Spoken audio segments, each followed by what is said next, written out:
Charente Tourisme. J'ai rejoint Charente Tourisme il y a un petit peu plus de 2 ans sur le projet de revenu management de destination auquel certains d'entre vous ont participé. On souhaitait aujourd'hui vous proposer un atelier plus spécifiquement sur l'optimisation de votre chiffre d'affaires dans votre établissement. Donc aujourd'hui, ce webinaire, il s'adresse à l'ensemble des hébergements. Vous verrez qu'il y a des particularités selon la typologie d'activité que vous avez, hein, que vous soyez un hôtel, un camping, une chambre d'hôte ou un ensemble de meublés de tourisme, parce qu'il me semble qu'il y en a certains parmi vous. Mon parcours, moi, j'ai travaillé pendant plusieurs années pour le groupe Accor sur la région de Paris, pendant 5 ou 6 ans, il me semble, notamment sur des sujets, globalement sur des sujets d'optimisation du chiffre d'affaires dans les établissements, sur le groupe, sur la marque Ibis, et puis plus précisément aussi sur Paris, sur les segments B2B, donc business to business, donc les grands groupes, enfin les groupes loisirs et tout le segment MICE. Donc je pourrais également répondre à ces questions-là si vous en avez. Donc là, on est sur un atelier, hein, on est sous le format d'une formation, on va être ensemble pour 1 heure et quart, peut-être un peu plus si vous avez plus de questions. Et ben donc, je vous propose qu'on débute tout de suite. Donc, pour reposer un petit peu les bases du revenu management, on va dire que une définition et le souhait de ce qu'on souhaite atteindre quand on veut optimiser le chiffre d'affaires dans son établissement, c'est de vendre le bon produit au bon client, au bon prix, au bon moment et sur le bon canal. Alors, pour arriver à ça, il va y avoir 2 grands paramètres. Le premier paramètre, c'est d'arriver à faire une prévision d'activité qui soit pertinente et la plus réaliste possible et qu'on va être en capacité d'ajuster au jour le jour si on le peut. Et puis, le deuxième point, c'est que sur la base de cette prévision d'activité, on va pouvoir activer différents leviers du revenu management, des leviers que vous utilisez tous dans vos activités, mais que je souhaitais aujourd'hui vous repréciser et vous donner quelques conseils sur leur utilisation, que ce soit bénéfique ou attention sur certains qui peuvent être négatifs pour l'optimisation de votre remplissage et de votre chiffre d'affaires. Pour reprendre un petit peu les bases de votre activité, je souhaitais vous reproposer le modèle économique de votre hébergement pour que vous puissiez comprendre aussi quelles sont vos marges de manœuvre et comment fonctionne votre business. Dans vos établissements, vous allez avoir 2 types de charges. Vous avez vos charges fixes et vos charges variables. Ce qui compte en premier lieu, c'est de pouvoir couvrir vos charges fixes. Donc, vos charges fixes qui sont composées de votre loyer, de vos charges de personnel si vous en avez, et de vos frais généraux. Donc, c'est pour ça que vous allez devoir calculer aussi un seuil de rentabilité, de savoir combien de chambres vous devez vendre ou combien de locatifs vous devez vendre dans votre établissement pour déjà couvrir vos charges de base. Et puis ensuite, vous allez avoir des charges variables qui sont imputables à chaque vente. Et ça, c'est un élément important parce que votre charge variable, ça va définir derrière aussi la marge que vous allez faire. C'est-à-dire que si… Alors, je crois qu'on a des micros qui sont encore activés. Marion, peut-être si tu peux couper les micros. Ouais, parce que j'ai un petit bruit en fond. Attends, parce que je ne suis pas très douée. Madame Zibi, je vois que votre micro est allumé. C'est bon, je l'ai éteint. Je pense que c'est bon. Merci Marion. Ça pour dire que ce qu'il faut retenir, c'est que les premières chambres que vous allez vendre dans votre établissement, elles vont vous permettre de couvrir vos charges fixes, mais qu'ensuite, les dernières chambres que vous allez vendre, ça va être quasiment que de la marge.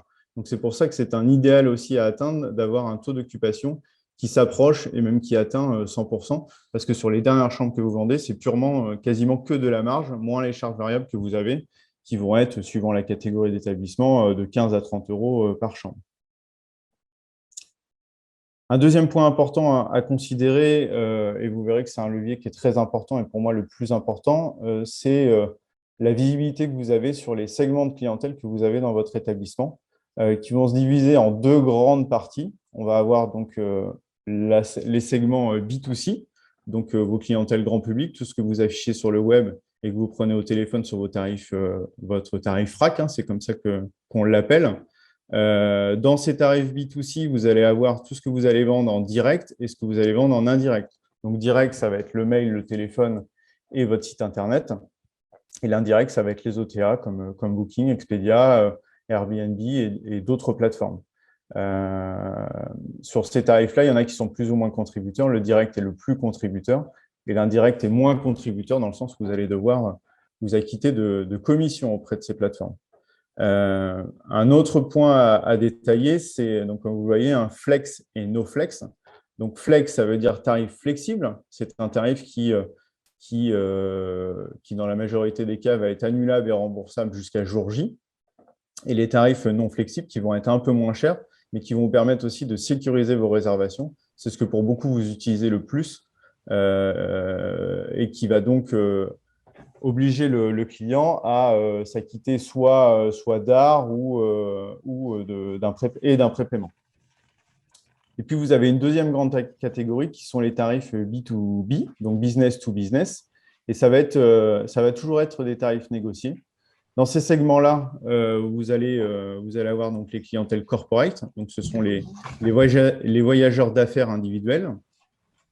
Vous allez avoir tout ce qui est le MICE, donc Meeting, Incentive, Congress and Exhibition. Donc, ce sont tout ce qui va être l'événementiel, séminaires, conventions, et qui vont souvent associer des prestations de restauration et de location de salles.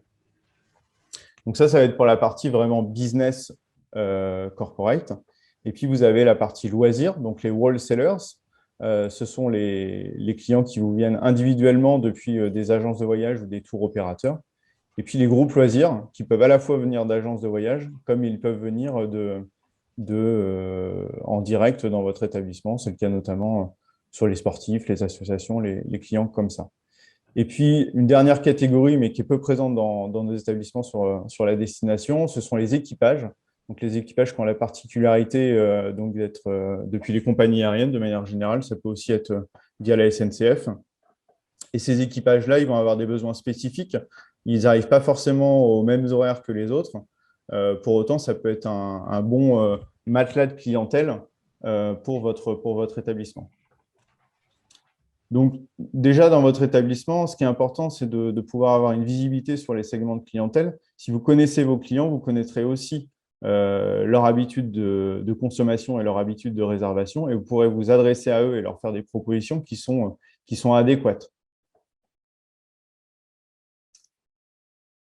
Troisième point important dans votre établissement, c'est d'avoir donc vous avez évidemment votre stratégie, mais vous allez devoir vous appuyer sur des outils. Il y a un trio qui est important pour gérer au mieux son activité, c'est d'avoir donc un PMS, un Property Management System. C'est ce qui va vous permettre de gérer vos réservations, d'avoir une visibilité sur votre carnet de réservation et les clients qui ont réservé chez vous. Ce PMS, il va être interfacé avec un Channel Manager. Et aujourd'hui, c'est un outil qui est incontournable pour la gestion de votre activité, qui est déjà en place depuis longtemps dans les hôtels, qui se met en place également dans l'hôtellerie plein air et puis qui arrive un petit peu plus tard sur les meublés de tourisme et sur les chambres d'hôtes. À quoi ça va vous servir un Channel Manager? Un Channel Manager, c'est un outil qui va vous permettre de gérer les stocks sur les différentes plateformes et auprès de vos partenaires. Ce qui va vous éviter d'avoir des déconvenus comme des prix qui pourraient se retrouver moins chers sur un OTA ou avoir encore de la disponibilité d'inscrits sur un OTA alors qu'en fait, vous n'en avez plus. Ça vous évite des situations d'overbooking. Ça va être un gain de temps assez important. Plutôt que d'avoir à mettre à jour, par exemple, votre site Internet en termes de disponibilité, vos OTA, si vous en avez 2 ou 3, là, en un seul outil, vous allez tout pouvoir mettre à jour et ça va se faire de manière automatique.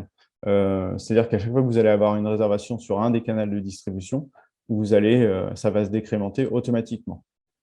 Et puis, un troisième outil qui peut être donc à la fois votre cerveau, à la fois un fichier Excel ou un outil plus élaboré, un RMS, donc un Revenue Management System, qui va vous permettre d'analyser l'activité de votre établissement, de faire une prévision d'activité et sur la base de ces prévisions d'activité, d'avoir des recommandations à appliquer. Donc, qui pourraient être, par exemple, on va voir les leviers ensuite, augmenter les tarifs, fermer tel ou tel canal de distribution, activer ou désactiver une offre promotionnelle pour optimiser au mieux votre chiffre d'affaires dans votre établissement. Je voulais aussi reprendre avec vous les indicateurs d'activité que vous devez connaître, mais c'est important de toujours les reprendre. Le taux d'occupation, donc ça va bien être vos produits vendus sur vos produits disponibles. Votre prix moyen, chiffre d'affaires divisé par le nombre de produits vendus. Ça va aussi vous permettre d'avoir une visibilité suivant les périodes de l'année sur votre capacité en termes de prix de vente. Et puis la combinaison de ces deux indicateurs s'appelle le REVPAR, donc le revenu par chambre disponible. Et ça va tout simplement être le chiffre d'affaires par produit disponible, ce qui va vous permettre d'avoir une visibilité globale sur votre établissement et sur la performance de vos produits. Pour avoir une lecture complète de votre activité, vous allez pouvoir vous baser sur 3 éléments qui sont donc la date de réservation, la date d'arrivée et la date de départ. Donc ça, votre PMS peut le faire, votre Channel Manager peut le faire, mais uniquement sur certains canaux de distribution. Et votre RMS le fera de manière encore plus fine. Et à partir de ces 3 éléments, vous allez pouvoir calculer 3 indicateurs. Donc le premier, ça va être la fenêtre de réservation, qu'on appelle aussi, vous allez retrouver sous le nom de Booking Windows. Donc, pour votre activité ou pour un segment de clientèle en particulier ou pour une période donnée, ça va être la période pendant laquelle vos clients réservent. Donc, ça peut être, par exemple, si je prends les clientèles loisirs, elles peuvent réserver entre J-120 et J-60. Pourquoi c'est important de savoir quand sont les fenêtres de réservation dans votre activité? Ça va vous permettre de proposer la bonne offre au bon moment. Si sur vos clientèles loisirs, vous activez, par exemple, une promotion de dernière minute, on va dire à J-15, mais que la fenêtre des réservations est déjà passée, finalement, ce levier-là aura peu d'effet parce que ce n'est pas le moment auquel vos clientèles réservent. Donc là, je vous invite dès maintenant à regarder sur votre activité quelles sont les fenêtres de réservation pour vos clients. Là, vous allez arriver à partir du mois de janvier sur les fenêtres de réservation pour le printemps et pour l'été. Mais c'est là où il faut être présent et proposer les bonnes offres pour sécuriser vos réservations. Le deuxième indicateur, ça va être le délai de réservation. Vous allez retrouver également en anglais sous le nom de lead time. Pour chaque réservation ou pour un ensemble, en moyenne, dans quel délai vos clientèles réservent. Et puis le troisième indicateur que vous allez pouvoir calculer, c'est la durée de séjour, length of stay, qui est également un indicateur important et qui, on le verra par la suite, permet aussi de définir votre levier de minimum de durée de séjour que vous devez tous appliquer déjà.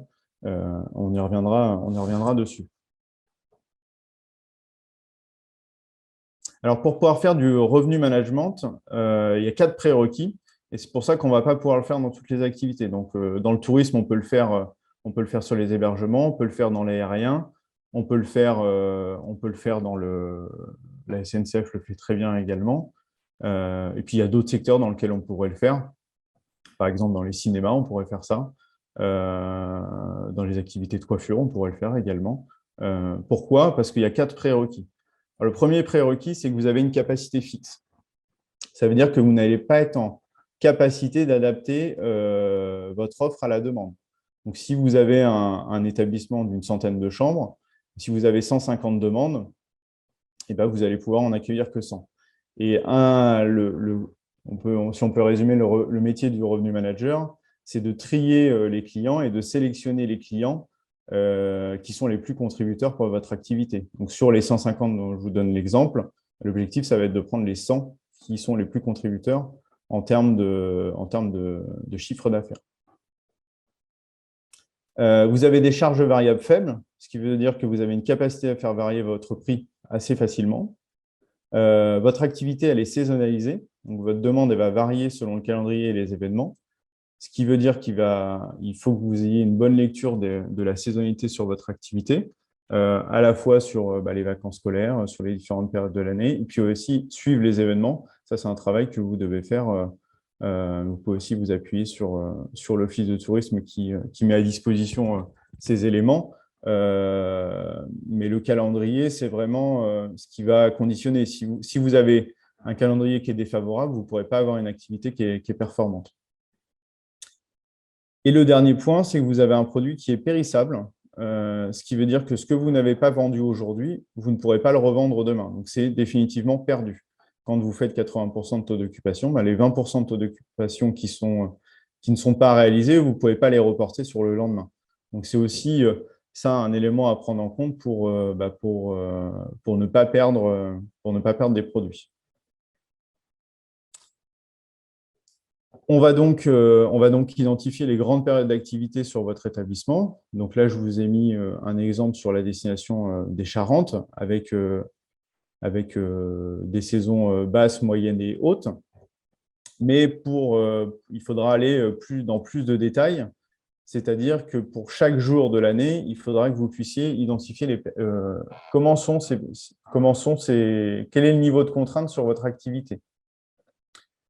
On va différencier en deux parties, et c'est là où une partie du métier de revenu manager s'arrête. C'est-à-dire que toutes les périodes qui sont non contraintes, donc c'est-à-dire que le taux d'occupation est inférieur à 90%, vous n'allez pas avoir à sélectionner des clients. C'est-à-dire que tous les clients qui vont souhaiter séjourner chez vous, vous allez pouvoir les accueillir. Donc là, vous n'allez finalement pas faire de revenu management, mais vous allez plutôt faire des actions de commercialisation. Donc, c'est-à-dire que vous allez faire du commercial, en fait, de la communication. Donc déjà, si vous identifiez toutes ces périodes-là, ça va vous permettre de savoir sur quelle période vous devez accentuer vos actions de commercialisation. C'est-à-dire que si vous êtes sur une période, on va prendre par exemple début août, vous n'avez pas nécessairement besoin de faire d'actions de commercialisation parce que vous allez être sur des périodes contraintes. À l'inverse, sur un mois de mars, par exemple, vous allez avoir besoin de faire des pushs. C'est là où vous allez pouvoir mettre en place éventuellement des promotions, vous adresser spécifiquement à un marché pour venir compléter votre activité. Vous allez vraiment être dans une démarche commerciale. Et puis, la deuxième type de période, c'est ce qu'on appelle les périodes contraintes. C'est-à-dire que la demande est supérieure à l'offre. Vous allez globalement avoir un taux d'occupation qui est supérieur à 90%. Et là, vous allez pouvoir rentrer dans une sélection de vos clients en ayant appliqué différents leviers. Et là, vous allez donc trier vos clients qui souhaitent réserver chez vous. Et vous allez donc prendre ceux qui sont les plus contributeurs. C'est l'objectif du revenu management, sélectionner les clients les plus contributeurs.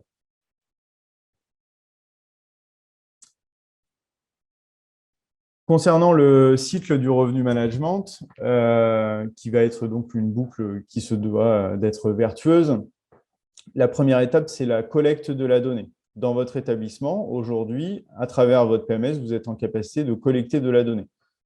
Mais cette donnée, vous la collectez par votre travail, par les réservations que vous prenez et par la finesse que vous allez avoir, notamment sur le segment de clientèle, dans quelle catégorie je classe ce client-là. Est-ce que le chiffre d'affaires il correspond bien? Voilà, donc ça va être important d'avoir une donnée de qualité. Si vous faites, donc la deuxième étape, c'est l'analyse. Si vous faites des analyses sur des données qui sont mauvaises, nécessairement, l'analyse que vous allez en faire et les actions que vous allez mettre en œuvre derrière, elles seront fausses parce que vous êtes basé sur de mauvaises données. Donc ça, c'est un point très important d'avoir une donnée de qualité. Ça vous permettra de faire un pilotage de qualité. Donc la deuxième étape, ça va être l'analyse qui va permettre ensuite de faire une prévision d'activité donc sur la base de l'historique et sur la base du calendrier à venir, et également des éléments conjoncturels que vous pourriez avoir, comme on a pu vivre ces 2 dernières années. Effectivement, les prévisions d'activité étaient plus difficiles sur ces périodes-là. À travers cette prévision, vous allez pouvoir définir votre stratégie, à la fois tarifaire et de distribution. Donc, quelle est ma grille tarifaire par saison et par typologie d'hébergement? Et puis aussi, quelle est ma stratégie en termes de distribution? À quel moment je fais appel à des partenaires pour me commercialiser et à quel moment je suis capable de le faire moi-même? À travers tous ces éléments-là, vous allez donc pouvoir piloter votre activité et c'est uniquement à ce moment-là où vous allez activer vos leviers du revenu management. Et puis, vous arriverez au résultat et puis on recommencera le cercle collecte de données, analyse, prévision, définition de la stratégie, pilotage, et ainsi de suite. Pour rentrer un petit peu plus dans le détail et plus opérationnellement sur les leviers du revenu management. Donc, je vais vous les décrire et vous donner mes conseils pour les utiliser au mieux et pour certains avec parcimonie parce qu'ils peuvent être dramatiques sur l'activité, sur la performance de votre activité. Donc, le premier levier, c'est donc le prix. Donc, le prix auquel vous vendez vos produits, hein, qui peuvent être donc une chambre ou un locatif, ou même un emplacement nu pour les campings. Une première stratégie serait d'avoir un tarif unique à l'année. Donc là, pour le coup, c'est une stratégie qui aujourd'hui se fait de moins en moins, voire même plus. On va plutôt être sur un pricing qu'on dit saisonnalisé. Donc là, je vous ai mis un exemple avec différentes saisons, basse, moyenne, haute, et puis une période été. Puis on va également identifier tout ce qui est jours fériés, qui aura un impact suivant l'activité, soit positif, soit négatif. Si on est sur une destination plutôt business, les jours fériés ont un impact négatif. Puis si on est une destination loisir, ça va en avoir un impact positif. Et c'est important de les identifier pour identifier les week-ends qui vont être prolongés, les périodes de pont, les jours fériés qui, malheureusement, là, dans l'exemple de 2020, sur le 15 août, tombaient un samedi pour le 15 août. Donc, tous ces éléments-là sont à prendre en compte et puis vont aussi vous permettre de définir d'activer d'autres leviers. Pour piloter au mieux votre activité, il est important que vous définissiez une grille de prix. Donc, que vous définissiez un certain nombre de tarifs, idéalement entre 5 et 10 niveaux tarifaires. Ça va vous permettre de pouvoir venir dans votre outil, de venir appliquer ces tarifs. Donc, par exemple, 59 € sur les lundis et les jeudis et 62 € sur les mardis, mercredis. Et pourquoi c'est important d'avoir une grille de prix? Tout simplement parce que vous allez définir des paliers. Et en définissant ces paliers, vous allez toujours appliquer les mêmes et ça va éviter de vous perdre dans les tarifs que vous pourriez faire. On voit certains établissements qui peuvent être tentés parfois de faire le tarif un peu au jour le jour sans avoir défini ces paliers, sans avoir fait d'analyse. Si vous faites ça, le problème, c'est que vous manquez de visibilité et vous manquez de recul sur les prix que vous pratiquez et l'analyse sera d'autant plus difficile après. Donc ça, cette grille de prix, ça va aussi vous simplifier dans l'utilisation de votre outil. Plutôt que d'aller saisir à la main sur chaque typologie de chambre, par exemple, le tarif de 69 €, là, vous appliquez directement cette, donc on appelle cale tarifaire, par exemple de 70 €. Et à ce moment-là, en fait, ça va se faire automatiquement sur tous vos produits. Et puis, bien évidemment, on aura une déclinaison. Là, 70 €, ça pourrait être l'exemple du mobil-home standard 4 personnes. Et ensuite vous auriez votre mobil-home 6 personnes à 85 € et votre mobil-home 8 personnes avec, pourquoi pas, un spa à 110 €. Et en fait, tout ça va se faire de manière automatique. Et vous allez pouvoir venir le positionner sur l'ensemble du calendrier à l'année. L'application de la grille de prix, donc avec cette grille de prix, vous allez pouvoir faire du pricing au jour différencié sur chaque jour de semaine, si votre activité le nécessite, hein. Ça peut aussi être une grille de prix avec des tarifs semaines, hein. Ça peut aussi fonctionner. Et le fait que vous ayez une grille de prix, ça va vous permettre aussi de saisir des opportunités. C'est-à-dire que si vous avez commencé un remplissage à un tarif, je ne sais pas, par exemple, sur cet exemple du mardi 26 février à 65 € et que vous voyez qu'il y a une prise de réservation qui est meilleure que dans le modèle que vous aviez imaginé, vous allez avoir la capacité très facilement de passer à la cale supérieure, donc par exemple 69 €. Et ça, vous l'appliquez plus simplement. Le deuxième, donc ça c'était le premier levier, le levier du prix. Le deuxième levier, ça va être le levier du mix clientèle. Donc, comme vous aurez, si vous avez une bonne lecture de votre segmentation, vous savez chaque segment ce qu'il va vous rapporter en termes de contribution nette. Donc, la contribution nette, ce n'est pas uniquement votre prix moyen, c'est vraiment ce qui vous reste au final. Et ça, c'est important de le calculer. Typiquement, si vous êtes sur une réservation en direct à 120 €, si vous avez en parallèle, vous allez avoir par exemple un tarif OTA qui va être à 100 € en contribution nette, c'est-à-dire 120 € moins la commission. Et puis, vous pouvez également avoir un tarif corporate, donc négocier un contrat business avec une entreprise, qui lui sera à 90 euros. Donc, le fait d'avoir cette lecture une lecture segmentée va vous permettre, à travers ces catégories, de pouvoir ouvrir ou fermer les différentes catégories de clientèle. Et on va donc fermer, bien évidemment, en premier les catégories qui sont les moins contributrices. Donc là, on est dans l'exemple d'une journée donc non contrainte sur laquelle, donc, du coup, vous allez, à travers votre prévision d'activité, vous avez imaginé que vous alliez avoir 10 chambres vides. Donc là, la stratégie, elle est claire, hein, on permet à tous les clients de réserver chez nous. C'est-à-dire, quel que soit le niveau de contribution, on va leur permettre de réserver. Là, il n'y aurait pas de sens à se passer de certains clients. Pour vous illustrer schématiquement comment ça fonctionne, c'est-à-dire que si vous avez dans votre stratégie tarifaire des leviers promotionnels ou des tarifs non annulables, non remboursables, ces tarifs-là, sur les périodes non contraintes, il faut qu'ils soient ouverts. Il faut que vous ayez toutes les possibilités que tous vos clients qui souhaitent réserver chez vous puissent le faire.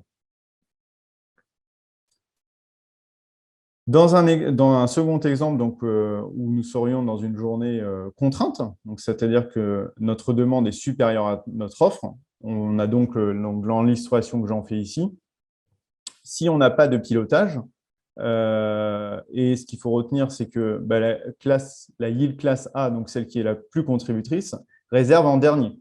Si vous n'avez pas de pilotage et que vous n'avez pas fermé les classes moins contributrices, finalement, les clients qui vont réserver, ce sont les clients les moins contributeurs en premier. Et quand vont arriver vos clients les plus contributeurs, par exemple, donc là, dans l'illustration à 300 euros, vous n'aurez plus de place pour les accueillir. Et donc, vous aurez perdu du revenu ici. Vous aurez perdu 10 chambres à 300 euros que finalement, vous allez avoir vendu à 150 euros.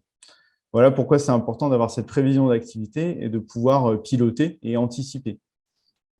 Donc, sans pilotage, dans l'exemple, on arrive à un chiffre d'affaires de 22 875 euros. Alors que si on met en place un pilotage, c'est-à-dire qu'on ne permet pas à cette yield de classe E de réserver à 150 euros et qu'on l'a fermée dès le début parce qu'on sait qu'on va être sur une période contrainte, on aura réservé de la place pour notre yield class qui rapporte 300 euros et on aura une progression du chiffre d'affaires. Donc là, en l'occurrence, sur mon exemple, on va atteindre un chiffre de 24 375 euros, soit une hausse de plus 6,6% de chiffre d'affaires. Donc, par la seule prévision d'activité et par le fait de connaître les clients qui réservent chez nous, à quel moment ils le font et à quelle période, on va être en capacité de ne pas ouvrir à la vente et donc, du coup, de préserver des chambres pour les classes les plus contributrices.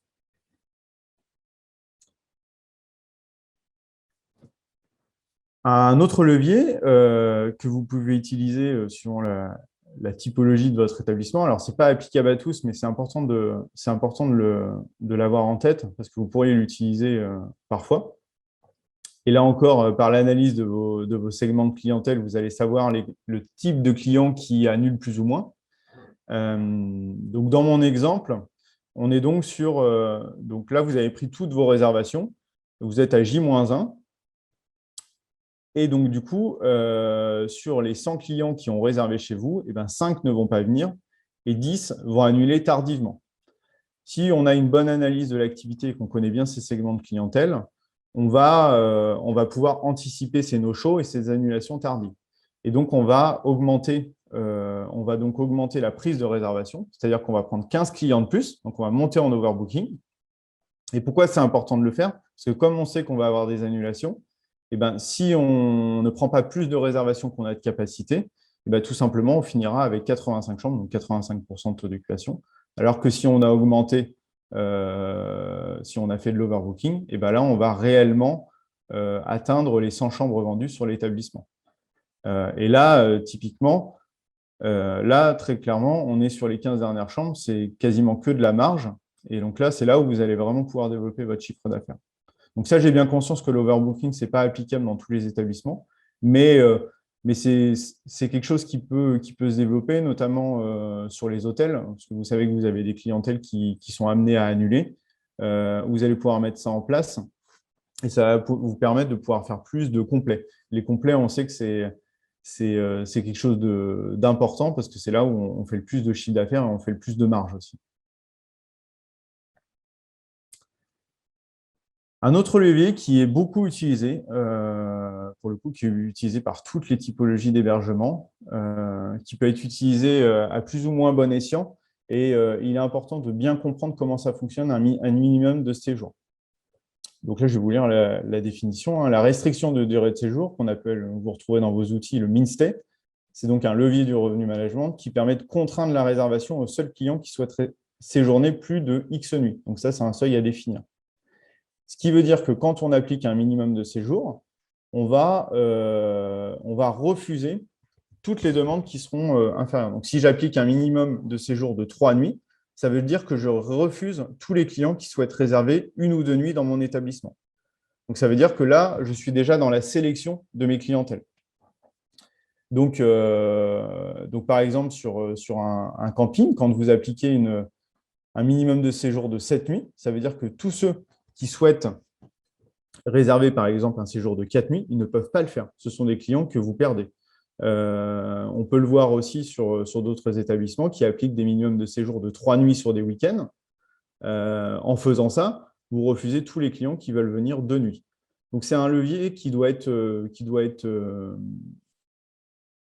pris avec une grande importance parce que ça veut dire que vous refusez les clients en fait, qui souhaitaient réserver chez vous.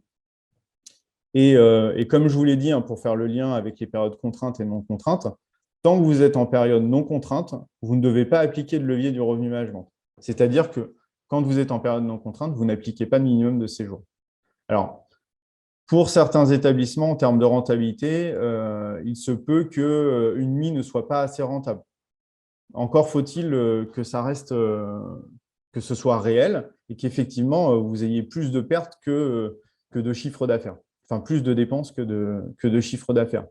Mais de manière générale, même en acceptant des clients d'une nuit, ça vous rapportera plus que de ne pas les accepter.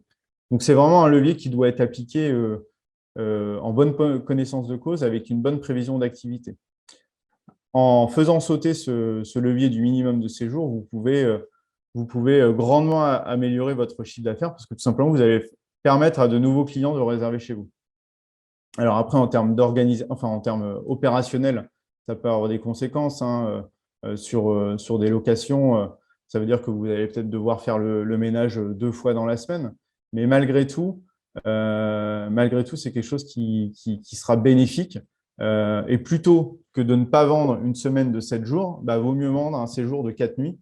Ça vous rapportera toujours plus que de ne pas l'avoir vendu. Là, je vous ai illustré un petit peu, je souhaitais vous illustrer les effets d'un minimum de séjour. Donc, dans le cas d'un taux d'occupation prévisionnel à 100%, donc là, ici, sur la première, donc là, ici, vous avez le taux d'occupation, vous avez les minimums de durée de séjour, et on va avoir pour chaque catégorie, on va avoir pour chaque réservation, la durée souhaitée de séjour. Donc, en bas, on a 1 nuit, 2 nuits, 3 nuits, etc., jusqu'à plus de 21 nuitées. C'était l'exemple sur un camping. Si je n'applique aucun minimum de séjour, je vais pouvoir accueillir tous mes clients. Je vais donc pouvoir faire 100% de taux d'occupation. Dès l'instant où je vais appliquer des minimums de séjour, je vais refuser des clients. Donc, ce sera du taux d'occupation que j'aurai refusé sciemment. Dans l'exemple, pour illustrer, si j'applique un minimum de séjour de 3 nuits, ça veut dire que j'accepte de me passer de 16% des nuitées et de réaliser un taux d'occupation de seulement 84%. Donc, c'est ici. En fait, les deux catégories 1 nuit et 2 nuits disparaissent et donc vous les avez refusées. Et quand vous appliquez un minimum de séjour de 7 nuits, ici, ça veut dire que vous acceptez de vous passer de 51% des nuitées et donc vous réaliserez seulement un taux d'occupation de 49%. Donc, petit à petit, en essayant, en testant, le revenu management, c'est aussi tester des stratégies, vous allez pouvoir progresser et vous allez pouvoir augmenter votre chiffre d'affaires par le simple effet de levier du remplissage. Donc là, c'est quelque chose qui est qui est assez visuel, je pense, pour vous. On pourra en reparler après si vous le souhaitez. Pour vous illustrer un exemple aussi d'optimisation de la durée de séjour, donc le minimum de séjour peut aussi vous permettre de sécuriser des séjours de plusieurs nuitées contre des séjours de seulement une nuit. Donc là, typiquement, dans cet exemple-là,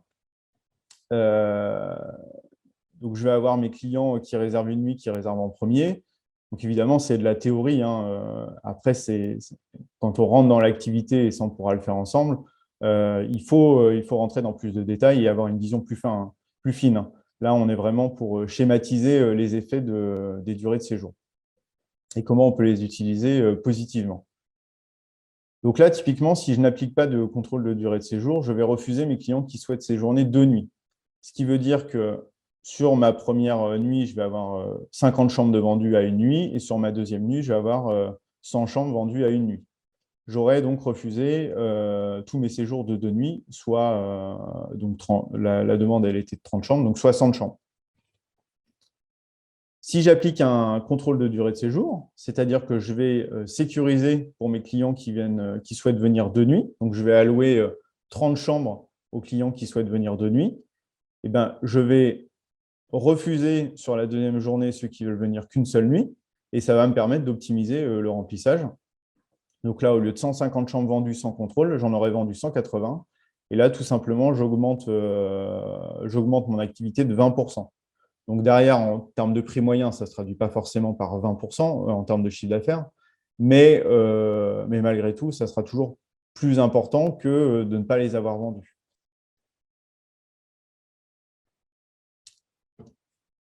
Pour illustrer la combinaison entre la durée de séjour, les contrôles de durée de séjour et les contrôles de segment de clientèle, donc de contribution. Donc là, dans cet exemple-là, si je n'applique aucune restriction, j'ai donc mes clients qui vont réserver au fur et à mesure. Donc là, à nouveau, hein, c'est très schématique. Donc j'ai un premier client qui souhaite réserver à 275 €, donc je l'accepte pour une nuit. Un deuxième client qui souhaite réserver à 250 pour une nuit, pour la nuit 1, je l'accepte.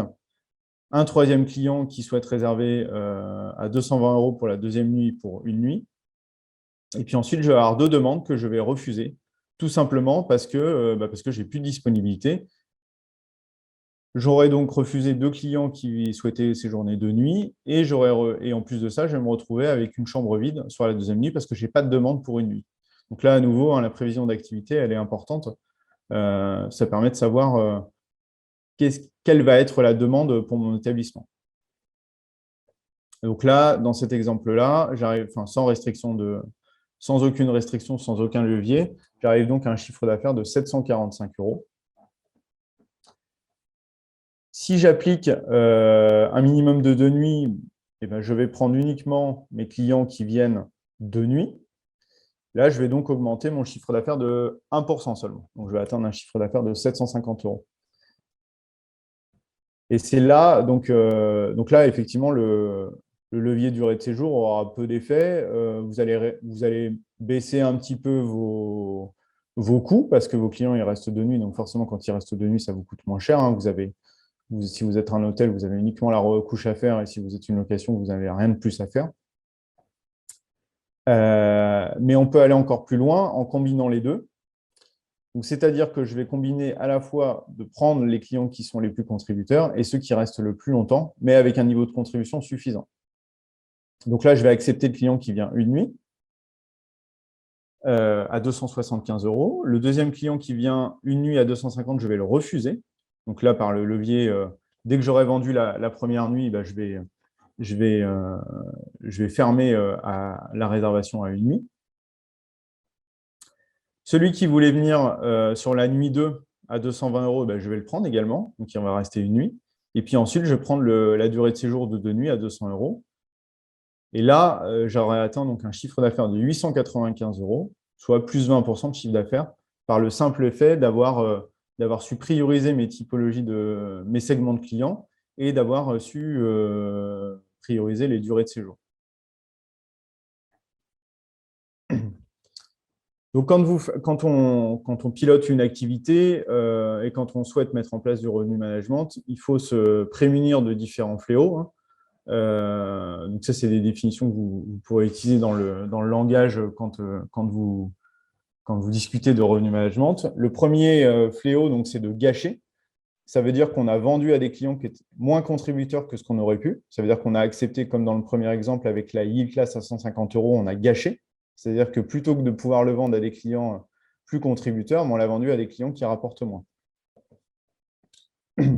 Gaspiller, donc ça, c'est ne pas vendre alors qu'on avait la demande. Donc là, typiquement, c'est dans le cas où on applique des minimums de séjour. On avait une demande, mais on l'a refusée. Et ça, souvent, on n'en est pas conscient. Parce qu'on souhaite avoir des clients qui restent un minimum de durée de séjour, mais on a d'autres demandes qui peuvent être intéressantes à prendre et qui vont vous faire du chiffre d'affaires directement. Et puis, un dernier fléau, c'est de diluer. Donc, c'est de vendre des tarifs plus bas que ce qu'était prêt à payer le client. Donc là, typiquement, ça peut être un client, ça peut être par exemple un client business qui a un tarif, je sais pas, on va dire à 90 euros, donc qui normalement réserve par un canal de distribution qui lui est propre. Mais aujourd'hui, avec les outils, il y a aussi la capacité d'accéder à des tarifs qui sont plus intéressants. Donc là, si vous avez mis, par exemple, pour votre client business, un tarif à 90 euros et que vous avez en parallèle mis une promotion à 70 euros, et ben votre client business, en fait, il a pris le tarif à 70 euros plutôt que celui à 90 euros. Et ben là, en fait, vous aurez dilué. Ça veut dire que vos tarifs ne sont pas assez étanches et donc vos clients vont réserver sur d'autres tarifs qui ne leur sont pas nécessairement dédiés, mais qui sont prêts à réserver. Donc, pour résumer, les leviers du revenu management. Donc, le plus important, c'est bien d'anticiper la demande pour agir sur les leviers de pilotage. Donc, les leviers de pilotage, ce sont donc les tarifs, vos segments de clientèle. Au sein des tarifs, donc, on a trois éléments. Le prix, donc c'est la valeur en euros. La flexibilité, quelles sont les conditions d'annulation? Est-ce que mon tarif il est annulable jusqu'à jour J? Est-ce qu'il est annulable jusqu'à J-3? Est-ce qu'il est annulable jusqu'à J-15? Est-ce qu'il n'est pas annulable du tout? Voilà, donc ça c'est dans la partie des tarifs. Et puis les conditions d'éligibilité. Typiquement, un tarif business, il doit être éligible, il doit être disponible uniquement pour les clients d'une société avec laquelle vous aurez contractualisé. Le deuxième levier, c'est donc la durée de séjour. Le troisième levier, c'est la distribution. Comment vous pilotez vos canaux de distribution. Donc ça c'est lié également à vos segments de clientèle. Et puis le quatrième levier, c'est la surréservation, donc l'overbooking, qui vous permet, dans le cas d'établissements qui ont régulièrement, enfin qui ont de manière récurrente, et ça a été prouvé dans l'analyse de l'activité, des annulations récurrentes, et ben là, il est préconisé d'adopter l'overbooking. Alors l'overbooking, quand on le met en place, il ne faut pas tout de suite prendre beaucoup de réservations en plus. On peut déjà tester avec 1, 2 clients en plus pour pouvoir aussi s'approprier la gestion de l'overbooking, parce que c'est un facteur de stress quand même dans le fait d'avoir plus de clients qui vont séjourner chez vous sur le papier que vous n'avez de capacité. Et puis aussi, avoir toujours un plan B quand on pratique l'overbooking, malgré tout, c'est une prévision d'activité, mais ce n'est jamais une science exacte. Donc aussi, comment je vais traiter mes clients en overbooking quand finalement, ils vont tous venir, parce que c'est des cas qui peuvent se présenter. Donc là, c'est redirigé sur un autre établissement. Suivant les typologies de clients, c'est plus ou moins bien accepté et vécu par le client, notamment sur les clientèles business. L'overbooking, c'est quelque chose qui va pouvoir se faire plus facilement que sur une clientèle loisir. Un clientèle business, son objectif, c'est de pouvoir séjourner dans la ville et dans un établissement d'une certaine catégorie. Pour un client loisir, il peut avoir une plus forte appétence pour votre établissement pour certains services, pour la position géographique, pour ces éléments-là. Donc aussi à adapter suivant les typologies de clientèle. Pour vous donner donc un petit schéma des actions que vous pouvez faire dès maintenant, hein. Donc là, vous êtes dans la période où la saison elle est finie, vous êtes peut-être encore ouvert pour certains d'entre vous. La première étape, donc, c'est de construire votre grille de prix, de regarder sur 2021 ce qui a fonctionné et ce qui a moins fonctionné. Est-ce que vous avez des nouveaux tarifs à créer? Est-ce que vous avez des nouveaux niveaux de prix à mettre en place? N'oubliez pas aussi que tous les ans, hein, il y a l'inflation, hein, donc vos tarifs, vous devez les augmenter tous les ans, c'est important pour suivre à la fois le marché, le contexte, éventuellement la montée en gamme de votre établissement. Et pourquoi c'est important d'appliquer tous les ans cette hausse, alors qui n'est pas forcément très élevée, hein, ça peut être, vous pouvez suivre l'inflation, 1 ou 2%. Si vous ne faites pas ça, au bout de 4-5 ans, vous allez vous rendre compte que votre tarif, vous ne l'avez pas augmenté depuis plusieurs années et que finalement, vous ne vous vendez pas assez cher. Et quand vous allez vouloir récupérer ce gap, ça va être plus difficile parce que plutôt que d'avoir augmenté de 1 ou 2% pour suivre l'inflation tous les ans, là, vous allez devoir augmenter de 10-12% et ça peut avoir des répercussions sur la motivation de vos clients à réserver chez vous. Une fois que vous avez construit votre grille de prix, vous allez calibrer vos saisons. Donc, les saisons, vous pouvez en avoir 2, vous pouvez en avoir 3, vous pouvez en avoir plus. Vous pouvez aussi les adapter suivant les segments qui sont majoritaires dans votre activité, suivant les saisons. On pourrait imaginer avoir une saison qui est plutôt dédiée au business sur les mois de juin et septembre, et puis une saison qui est plutôt loisir sur juillet et août. Vous pouvez avoir une très haute saison sur la période la plus forte de août. Ça aussi, c'est important. Le mois de juillet, la période du 1er juillet au 31 août, elle n'est pas linéaire en termes de demande, hein. On a quand même des différences. On a quand même une très haute saison qui débute fin juillet et qui va se terminer la semaine après le 15 août. Donc là aussi, vous avez une progression possible en termes de prix. Vous allez ensuite appliquer vos restrictions de durée de séjour. Donc, en fonction des éléments que vous aurez vus, de l'historique, de l'analyse que vous en aurez fait, vous allez pouvoir appliquer vos restrictions de durée de séjour ou ne pas en appliquer sur les périodes les plus faibles. Et puis, important, vous ouvrez à la vente pour 2022. Hein. Dès maintenant, il faut que vous soyez visible. Les réservations, elles vont commencer, alors elles ont peut-être déjà un petit peu commencé, mais elles vont surtout s'accentuer dès le mois de janvier. Et pour le mois de janvier, il faut que vous soyez bien en place pour accepter des réservations pour toute l'année 2022. Vous pouvez avoir des clients qui prévoient leur séjour pour l'automne 2022 dès maintenant. Donc, c'est important que vous soyez visible et que vous soyez bien ouvert à la vente, parce que sinon, c'est des ventes que vous ne ferez pas, tout simplement. Donc, ça passe par la configuration de votre PMS et de votre channel manager. Et puis, jusqu'à l'ouverture de votre établissement, s'il est en ouverture saisonnière, il va falloir suivre la montée en charge toutes les semaines. Ça va vous permettre de suivre et de voir s'il y a des périodes sur lesquelles, entre guillemets, ça frémit un petit peu plus et que vous avez plus de réservations. Là, vous allez peut-être avoir des opportunités de monter en termes de tarifs ou au contraire de peut-être restreindre des canaux de distribution. Il va aussi falloir corriger vos tarifs, donc c'est ce que je viens de vous expliquer, hein, pour lisser votre remplissage. Typiquement, ce que vous pourriez avoir comme cas, c'est d'avoir mis un minimum de séjour de 7 nuits sur la période estivale et puis d'avoir des réservations de 14 nuits qui arrivent.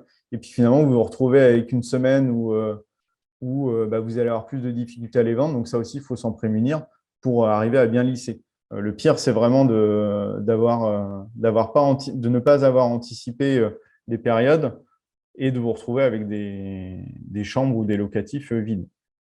Et puis, piloter vos canaux de distribution de la même manière. Alors, peut-être pas partir dès le début pour toutes les périodes tout ouvert. Il faut, sur certaines périodes, on peut se permettre de fermer et tout simplement, on n'a pas besoin des OTA. Hein. Ça, c'est des périodes sur lesquelles c'est tout à fait possible. Mais ça, vous l'aurez par l'analyse de vos segments de clientèle.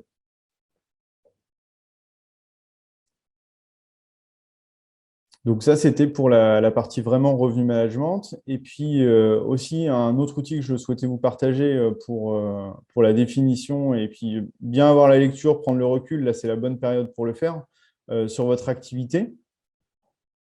Donc, c'est une analyse qui va vous permettre d'identifier sur votre établissement quels sont vos atouts, vos faiblesses, les opportunités et les menaces. Donc ça, c'est un travail, certains d'entre vous le connaissent certainement, qui s'appelle donc un SWOT ou en français AFOM.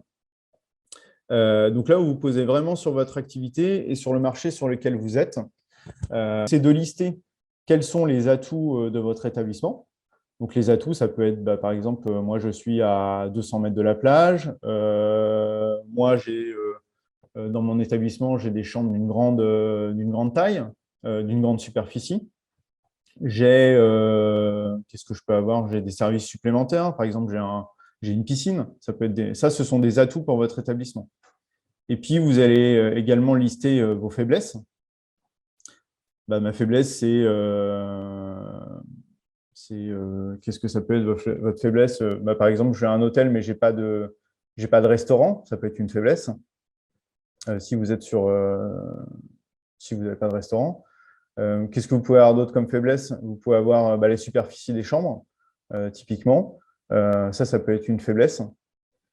Donc voilà, listez dans votre établissement quels sont tous vos atouts et quelles sont toutes vos faiblesses. Ça vous permet de prendre du recul sur votre établissement et ensuite de pouvoir le comparer aux autres établissements de la destination. Et puis avec ces éléments-là, ça va vous permettre aussi de pouvoir bouger sur la grille tarifaire. Typiquement, un atout, ça pourrait aussi être j'ai la clim, j'ai la climatisation. Ça, c'est un atout. Ça se valorise dans le prix de vente de votre établissement. C'est de la valeur. Et puis et ensuite, donc, sur les facteurs qu'on appelle macroéconomiques, ça va être d'identifier les opportunités et les menaces sur votre destination. Donc, typiquement, une opportunité sur destination Île-de-Ré, c'est que vous êtes un territoire qui est très engagé sur le développement durable et qui est très engagé et qui a une offre pour ceux qui souhaitent pratiquer le vélo qui est quand même relativement avantageuse pour la destination. Une menace, typiquement, sur l'île de Ré, ça peut être l'accessibilité à certaines périodes. Ça, c'est une menace. Ça peut freiner certains clients sur, par exemple, un pont du mois de mai, d'avoir à passer le pont avec un certain délai d'attente. Quand vous avez identifié tous ces éléments-là, ça va permettre aussi de proposer des offres qui seront adaptées à ça. Donc ça, c'est un travail que je vous conseille de faire tous les ans sur votre activité. Vous pouvez avoir fait des investissements dans votre établissement. C'est important que vous ayez cette vision et ce recul pour définir au mieux votre stratégie et piloter au mieux votre activité.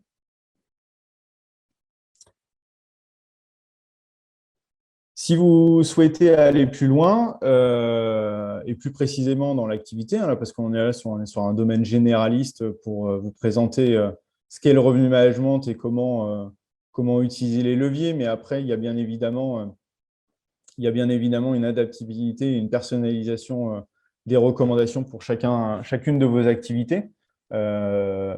Déjà par le fait que vous n'ayez pas des hébergements qui sont forcément dans les mêmes catégories, que ce soit un hôtel, un camping ou une location de vacances. Donc moi, ce que je vous propose en partenariat avec Destination Île-de-Ré, c'est de pouvoir vous accompagner sur ce que j'appelle un audit de revenu management de votre stratégie autour de 4 axes. Donc le premier axe, ça va être le marketing, travailler sur vos catégories de produits. Est-ce qu'aujourd'hui, vos catégories de produits, elles sont bien définies? Est-ce qu'elles sont peut-être trop nombreuses et manquent de lisibilité pour vos clientèles? Travailler sur votre grille tarifaire et sur votre commercialisation au sens large. On peut aussi vous accompagner sur la partie outils. Aujourd'hui, est-ce que vous êtes doté d'un PMS? Est-ce que vous avez un channel manager? Vous conseillez également des RMS. Et puis, quels sont les indicateurs de performance que vous suivez? Alors, pas toujours au quotidien, évidemment, mais au moins de manière hebdomadaire. Est-ce qu'ils sont bien définis dans votre établissement? Le troisième point, c'est donc le pilotage, la gestion de vos tarifs, la gestion des jours d'arrivée, de durée de séjour, puis la gestion de vos canaux de distribution. Sur les canaux de distribution, dès le début, enfin, dès maintenant, en fait, vous pouvez définir quelle est la stratégie que vous allez mettre en place. Et puis, le quatrième niveau, hein, ça sera la prévision d'activité. Quelle analyse je fais de mon activité et comment je suis en capacité de faire une prévision d'activité.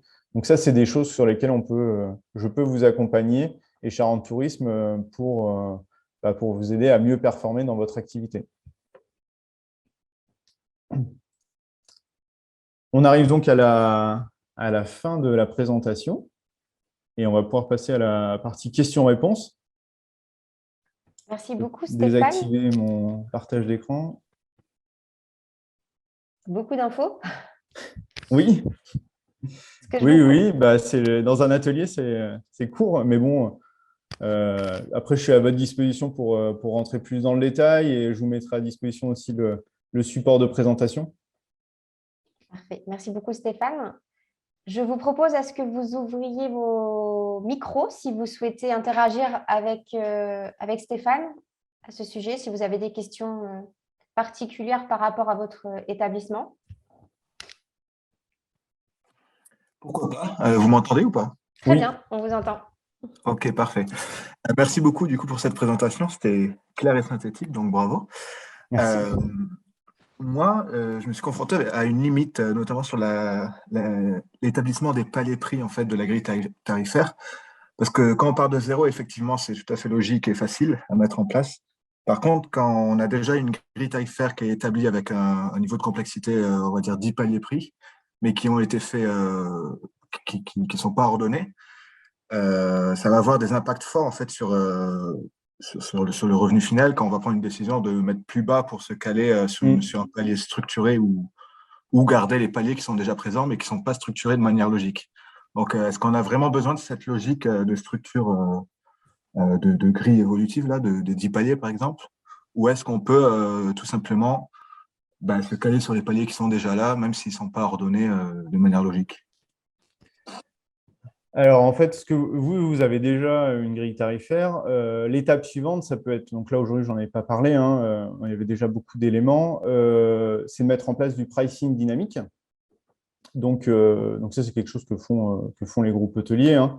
C'est-à-dire que vous allez, pour chaque saison et pour chaque jour de semaine, vous allez définir, par exemple, 3 paliers tarifaires que vous allez faire progresser en fonction du niveau de remplissage et en fonction du lead time, donc à combien de jours on est du séjour. Et donc, avec des déclencheurs automatiques, ce qui va vous permettre, par exemple, de dire sur un établissement qui fait 50 chambres, je vends 15 chambres jusqu'à J-60 à 60 €, par exemple. Quand j'arrive à J-60, automatiquement, on passe, par exemple, à 70 €. Et puis, quand j'arrive à J-10, sur les clients qui s'y prennent le plus tard et qui sont donc moins sensibles au prix, parce que c'est un élément aussi important, à la sensibilité au prix, et là, je passe carrément sur un tarif à 80 €. Oui, effectivement. Justement, je rebondis là sur la sensibilité au prix. C'est quelque chose qu'en camping, ça mériterait peut-être plus d'études parce que un pays étranger qui va réserver bien en avance peut avoir une meilleure devise que l'euro et être beaucoup moins sensible au prix pour le coup et réserver en fait en premier. Alors ça, pour le coup, dans la logique d'évolution tarifaire, c'est compliqué à gérer, je trouve, en camping. Oui, parce que du coup, aux clients les plus contributeurs, ils réservent en premier. Ouais, ça change la donne, je trouve. Ce serait intéressant de faire des études sur ça, je pense. Oui, alors, il faudrait qu'on puisse les faire de manière vraiment sur la destination, de voir quelle est la sensibilité au prix suivant les acteurs. Après, je pense que pour votre stratégie, si vos premiers clients qui réservent, ce sont les plus contributeurs, ça va plutôt être, en termes de stratégie, de leur proposer un tarif, peut-être avec des conditions un petit peu plus flexibles.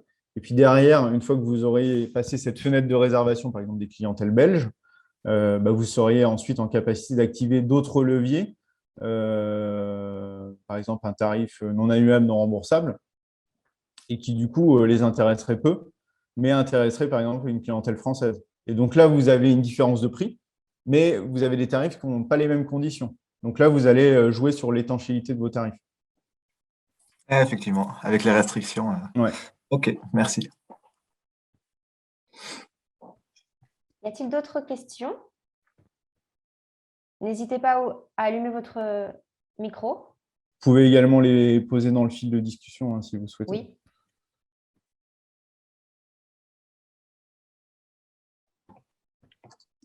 S'il n'y a pas d'autres questions, je reviens sur ma première question.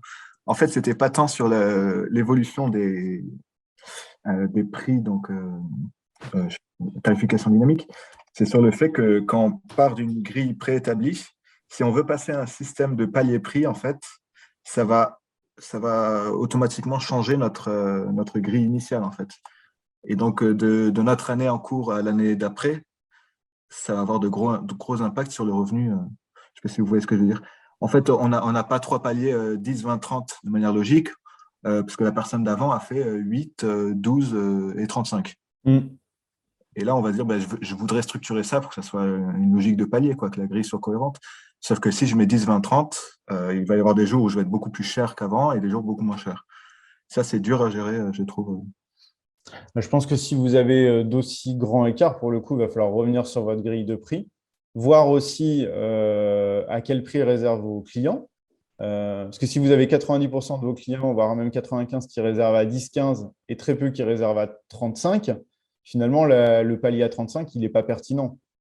Et il faut peut-être venir augmenter le palier à 15, par exemple.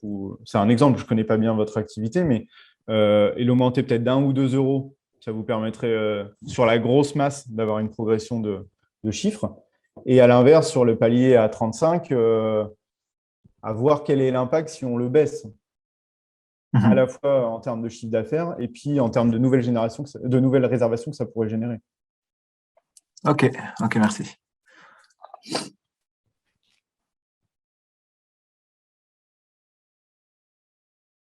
Est-ce que quelqu'un souhaite interagir? Non. Écoutez, je pense qu'on va pouvoir du coup mettre fin à la réunion. Ce que je vous propose également, c'est si vous souhaitez donner suite à cette réunion, si vous avez des questions, si vous nécessitez, si vous avez besoin d'un accompagnement par Charente Tourisme et en l'occurrence par Stéphane, n'hésitez pas du coup à nous contacter. Donc, me concernant, mon adresse partenariat@île-de-reux.com. Et Stéphane, je te laisse donner aussi tes coordonnées. Ouais, je vais les afficher peut-être, ou je peux les donner comme ça dans le fil de discussion. Oui. Hop, donc c'est s.landry@charentestourisme.com. Voilà, donc vous pouvez m'écrire directement par mail.